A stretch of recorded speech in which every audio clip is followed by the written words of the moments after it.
HDB, BTOs, we need to pay for land costs.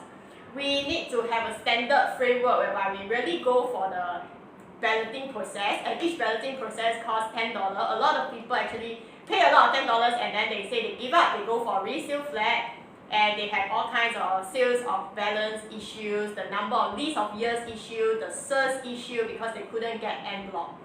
And now the government themselves are living in houses that are so big, and they claim that first they claim Singapore got no land for cemetery, they dig up to keep ground.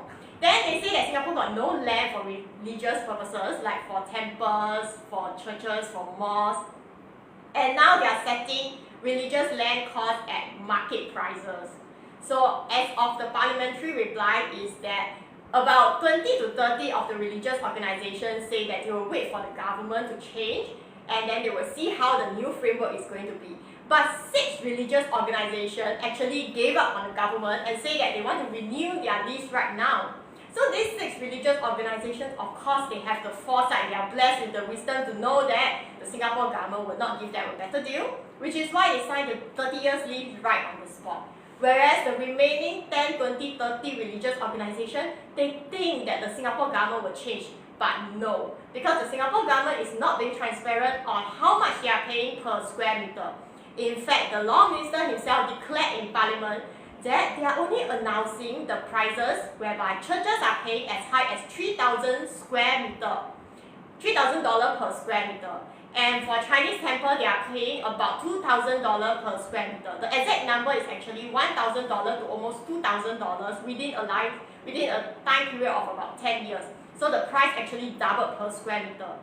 And now the Law Minister said that they are not going to declare how much it costs to build a mosque. Not because he doesn't know, but because there's no transparency, there's no accountability, and all these religious organizations, they are not going to be allocated a land. Why is that so? Because the government said that in 2023, only 4 lands will be allocated in Singapore for religious purposes.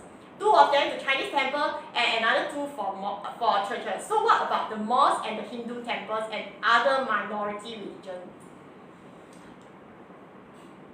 Tean, I think the 2 of you today, wow, all statistics there. But Tean, I think Hui Hui just quoted a fake statistic.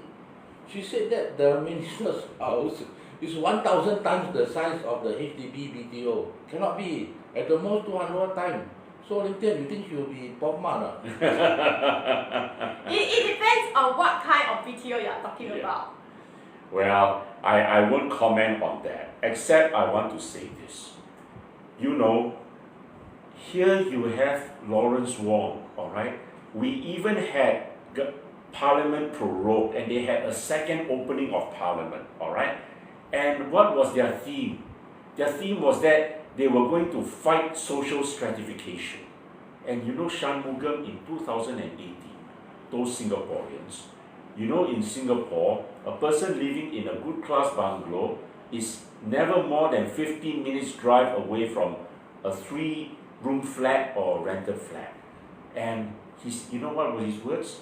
His words were, if we don't take fighting inequality seriously, our cohesion will splinter.